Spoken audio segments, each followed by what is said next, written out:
Hey all businessmen, Electronic Arts shareholders, loyal kebab lovers and just plain gamers. I've got something to say about the new BF and it's not the most pleasant stuff I have noticed after playing several dozen hours since release. Is the new part of the series like Battlefield 3? Absolutely not. Only a gaming journalist could claim that. Then maybe it's like the fourth one. Nope, not at all. Expect maybe in terms of graphics in the campaign, and Battlefield 4 is better anyway. What the new Battlefield is really like is Call of Duty, but without the finely tuned gameplay, with a ton of confetti cluttering up the map, distractions that don't impact a damn thing, but hey, at least without those clownish skins. Though how long the new part will keep this as its main advantage is unknown. So what's wrong with the game in my opinion, what turned out decent in it, and why are almost all new the maps so boring?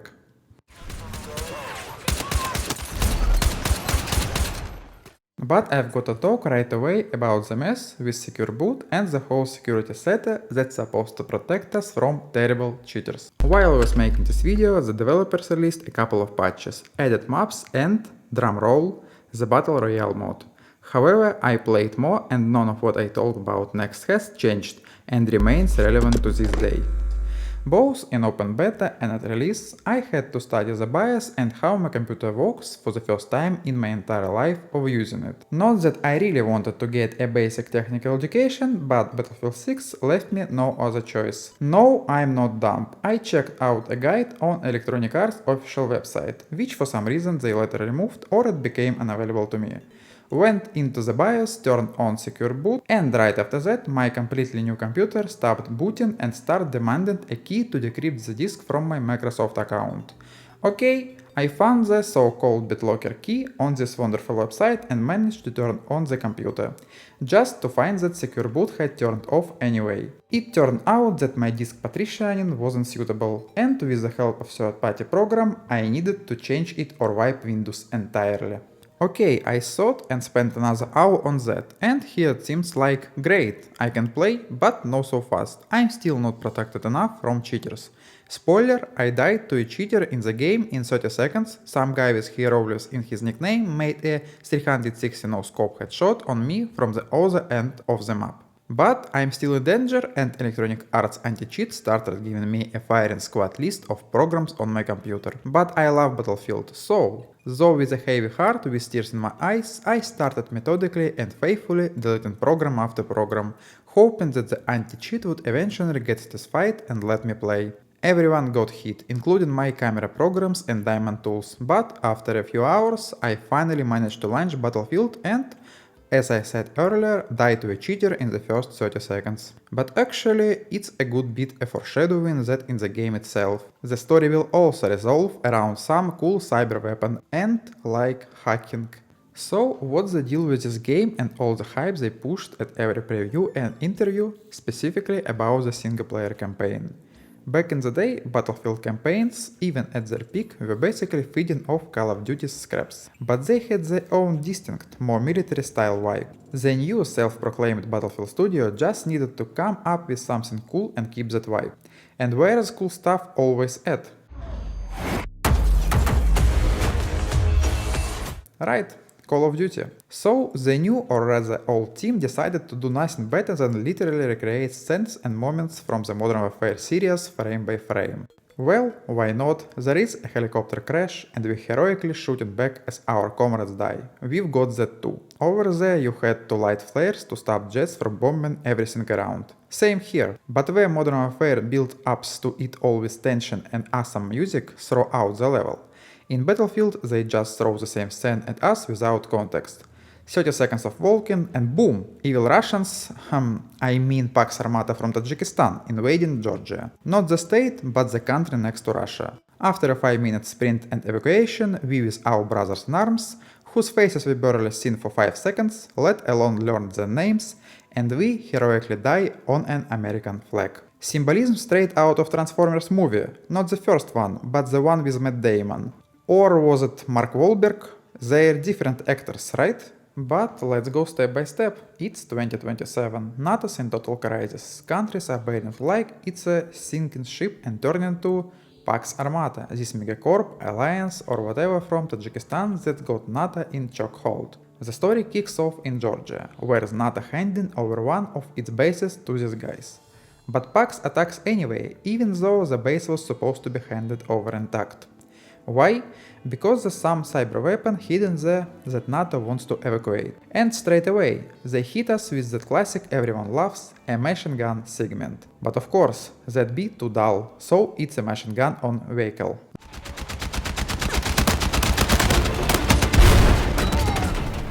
Then they let you mark targets for an airstrike and shed a bitter tear as an allied jet gets shot down. Lightning 1, do you read? Lightning 1! They're gone, Martinez. Jets. Though, honestly, I was already emotionally drained from the game's launch, so by this point, this scene didn't hit me like it was supposed to. After that, we try to evacuate someone, but crash, and now there's 4 groaning guys on an American flag, surrounded by enemies. It's literally the Modern Warfare scene where you're shooting from a downed helicopter, and at the end, the screen even fades to white just like in Modern Warfare 2. Wait for me.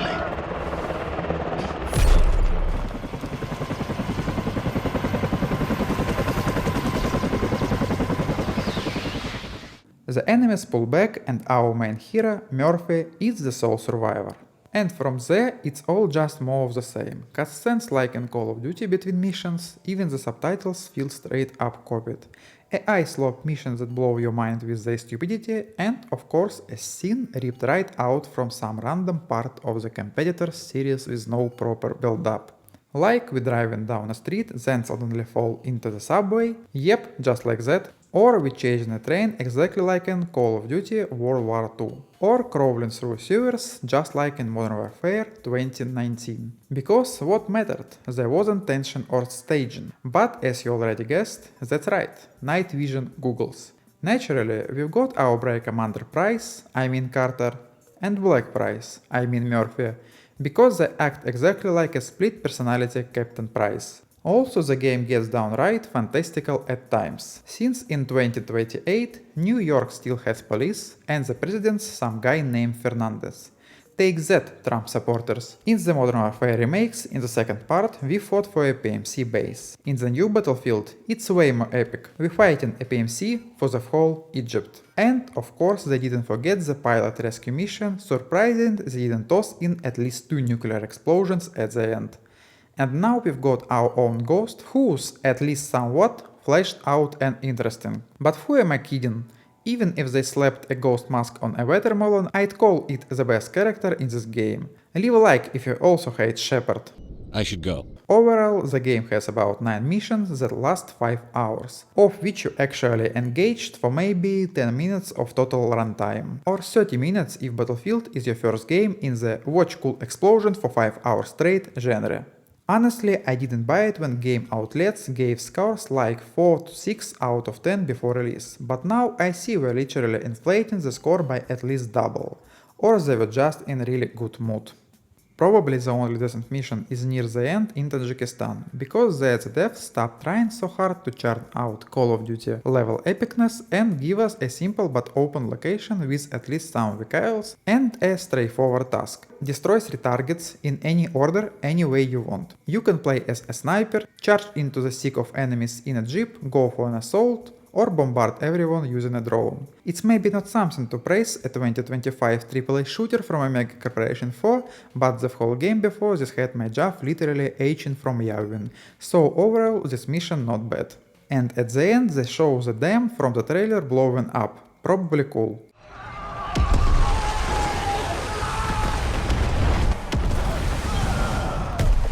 They also put some effort into the final mission, where you can really just watch explosion for 20 minutes straight, perfect for cutting into a million Battlefield is back shorts with fun background music.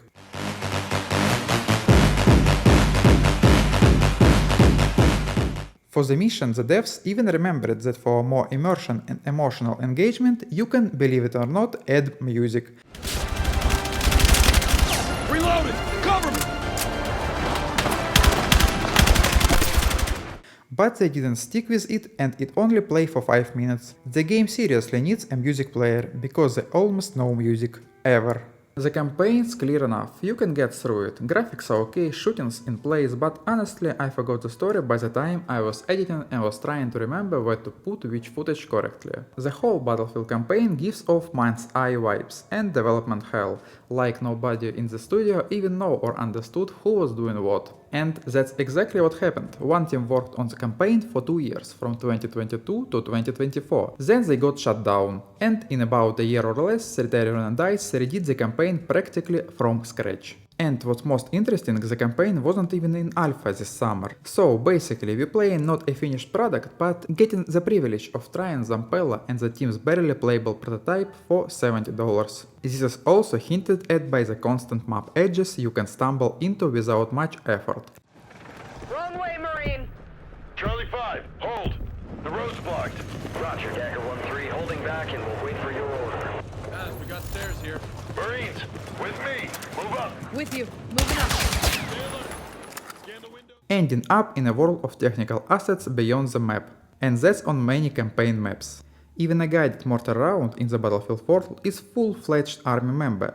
Any side deviation from the course and it's court-martialed and blown up in shame along with the launcher operator. And there are some issues with the campaign graphics. What do I mean? Usually in games with a story and multiplayer, they tone down the graphics in multiplayer so it turns even on ancient PCs. But here, for some reason, the campaign's graphics are super downgraded, while in multiplayer, every detail is cranked to the max. Make it literally impossible to play without straining your eyes. It's like War Thunder, the best tank sim game with planes and even a fleet. Download via link in the description. That's what your ad could look like. But even in War Thunder, you can get used to it or turn down the graphics. Here, the effects and endless confetti just blind you. Try guessing where an enemy might be in all this.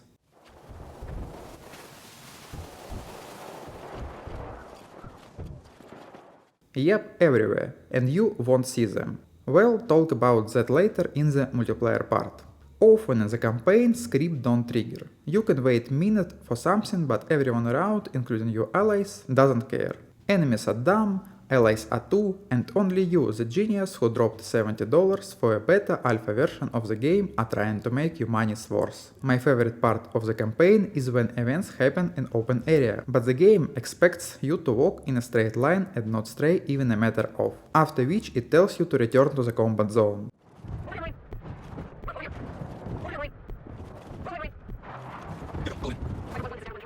Compare that to Bad Company, where they drop you into huge and in Bad Company 2 even detailed location and let you have fun. Here it's a constant issue, step right, step left, execution.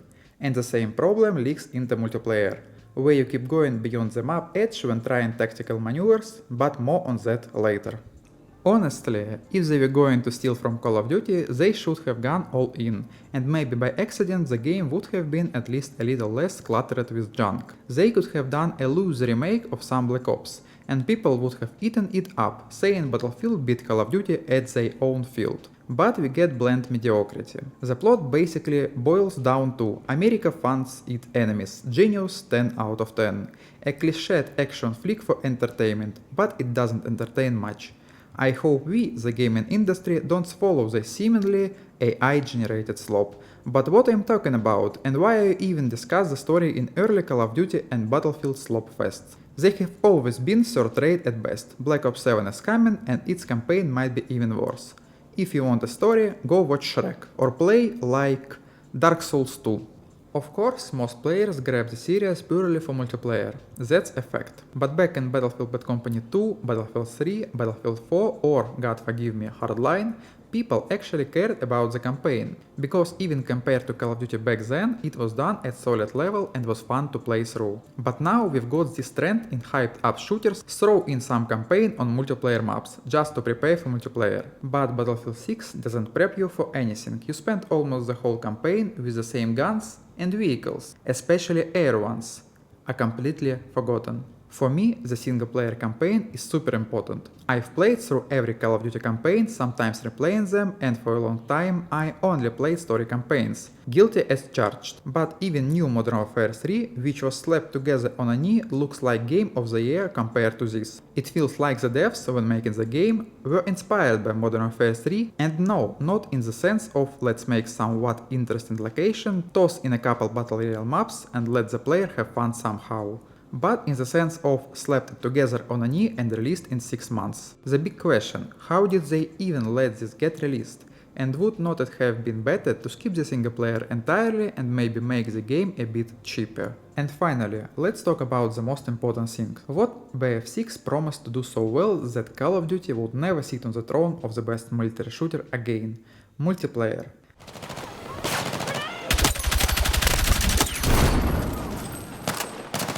Battlefield has always been chaotic amid grinder, but it worked with tactics. In my opinion, Battlefield 1 had the best mix of fun and tactics in the whole series. But after a dozen of hours in BF6, I realized this isn't Battlefield, it's Call of Duty at its worst. But what's wrong? Let's go point by point to keep it focused.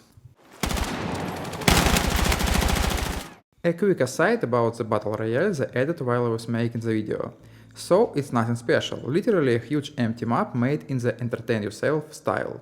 You just run around and shoot. Feels like the level of the mobile Call of Duty Warzone. Nothing more, nothing less. This isn't even a Fortnite level, let alone custom rooms in Roblox. And back to the main video. First, focus on tactics, RAP. The combat is such chaos you can't focus properly. Explosion, debris, confetti everywhere, everything collapsing, but their destruction doesn't change the map. Even collapsed houses turn into playholders like from PlayStation 3 games. You try to approach tactically, capture a point of flank, but it's a circus around. Everything exploding all around and nothing makes sense. Maps, paths, enemies, there's no sense of a front line anymore. The whole fight feels like a typical 6 vs 6 match, where you and the enemy base are just a formality. Like in Call of Duty, but there at least the maps are clear, you know where the enemy is, where they spawn, here there is no tactics. Second, time to kill is massive, enemies are bullet sponges. You empty a mag into someone back, but with the spread most bullets fly off into nowhere, and the ones that hit usually aren't enough to kill.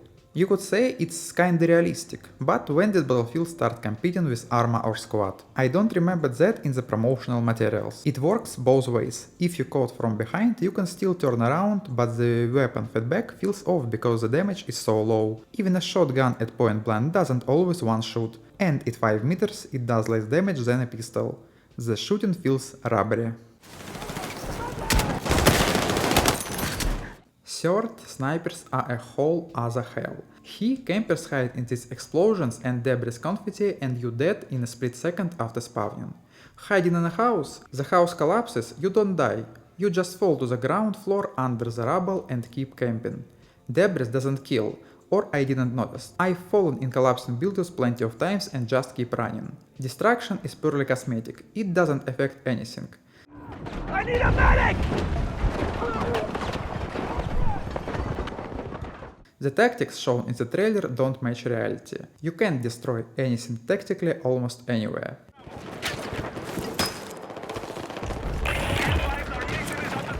Using a ladder for its actual purpose is totally unnecessary anywhere. If you need to climb somewhere, there's always one path, and if you try to climb differently, the game just won't let you do it. In the end, the only thing I used a ladder for was setting up an improvised shooting stand. Did I use or see anyone use ladder like in the trailer? Nope, not once. Also, during my time playing, I got sense of weapon imbalance. I usually like playing with assault rifles, but every kill cam showed me getting killed by semi-automatic weapons, SMGs, and doubts about using anything but sniper rifles or SMGs slowly crept in.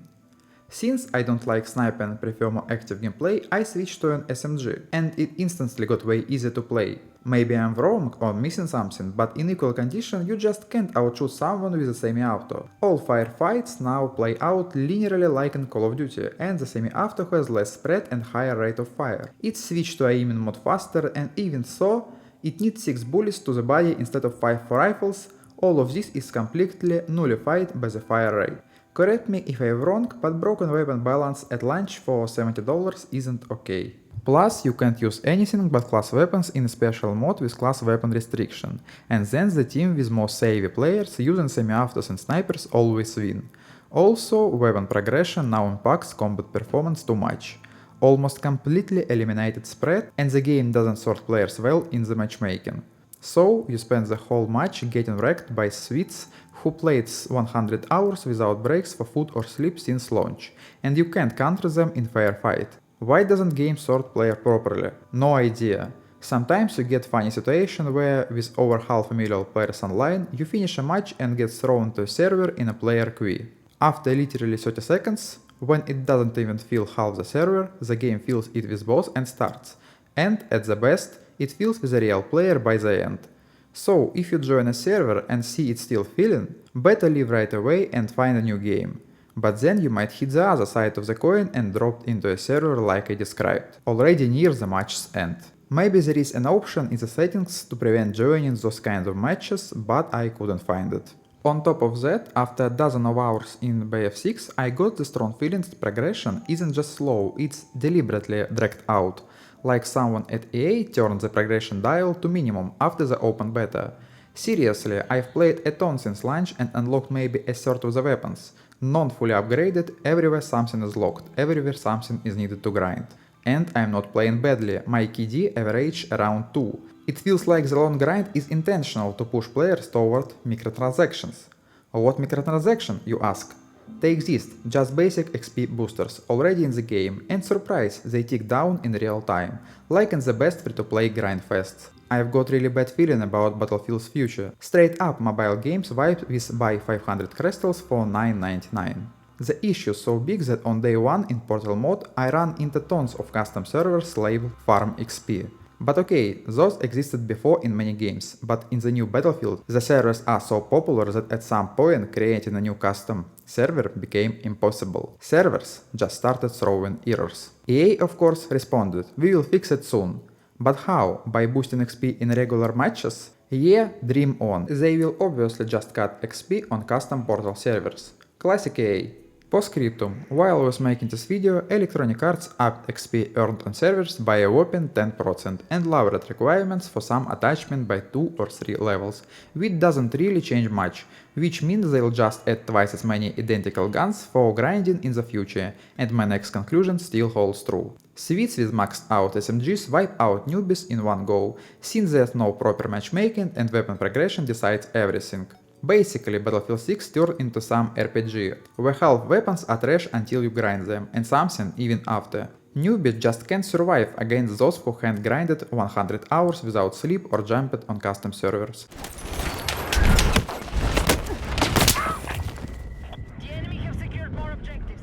The grind, imbalance and microtransaction vibe make multiplayer feel kind of unpleasant if you think about it even a little. But I'm hoping this is just massive mistake and Electronic Arts want to give us fun, engaging, long-term gameplay, not just keep us hooked and try to make all the money in the world. Now the maps, they are so dull and bland they are completely forgettable. Take Firestorm, it's like it's trying to copy Caspian Border, but there's nothing to make this map memorable or unique. No geography, no rivers, no terrain faults, just a flat map with a couple of houses on either side and a factory. No vibe like Caspian Border, where you would rush to top of the tower and it collapsed epically. Here, destroying houses does nothing, you just run in a straight line, die in a minute and repeat. Same with Tajikistan, a straight as a stick map with a mountain ridge on one side with a single passage, where snipers camp, and a couple of houses on the other. No maneuvers, no strategic flanks.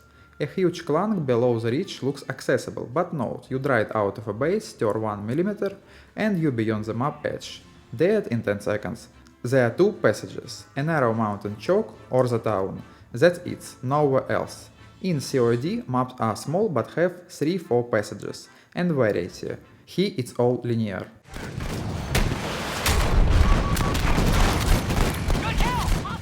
New York, I mean Manhattan Bridge, is somewhat interesting, but only in VKL mode. Without vehicles, it's just Tajikistan in urban skin.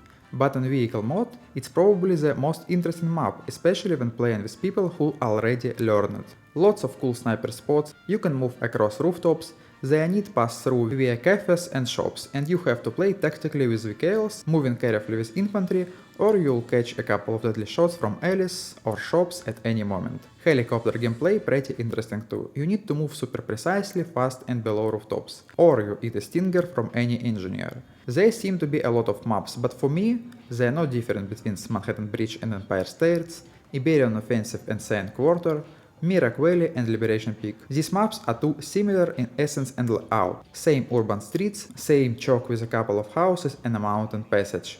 Same courtyards. You'll probably figure out what's what yourself if you played enough Battlefield 6. But aside from Manhattan Bridge, I really liked New Sobek City for its verticality, well-placed cover across the map, dunes and terrain folds. There are plenty of spots on top of unfinished buildings, but they are not too camper friendly, and with smart movement you can stay out of sight of snipers up there.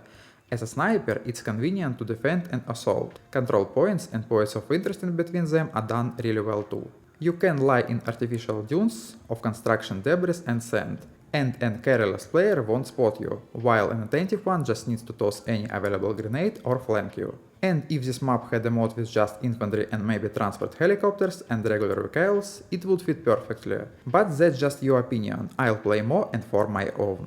Maybe I haven't played the multiplayer enough yet or grinded enough, though that's impossible without serious sweating, but this is what really jumped out at me in the first 20-30 hours in the game. I still got some enjoyment, not from the campaign, and I even like playing on some maps, but it feels so far from Battlefield 1. No big interesting maps, no cool map features, no interesting vehicles. It's like it was made from a first-person online shooter cookbook. Now it's getting harder to see what sets Battlefield apart from Call of Duty. Battlefield was always about scale, open spaces, vehicle infantry balance and tactics. If that's gone, why not just play a more polished project? But not Call of Duty, of course. I promised in the video title you wouldn't have to play it. And I keep in my word. I hope I am wrong and in coming months they'll bring the multiplayer to a more interesting state. But for now I'll probably stick to the first Battlefield. What do you think? Do you like the new part? Or does it feel like everything got way worse since the beta? Since my channel isn't new anymore and this is already my second video, I'd like to create a ranking of the games I play, so we will put Battlefield 6 on the right, Battlefront 2 on the left, and the games will be placed somewhere on the scale from best to worst. Thanks for watching and play only good Battlefields.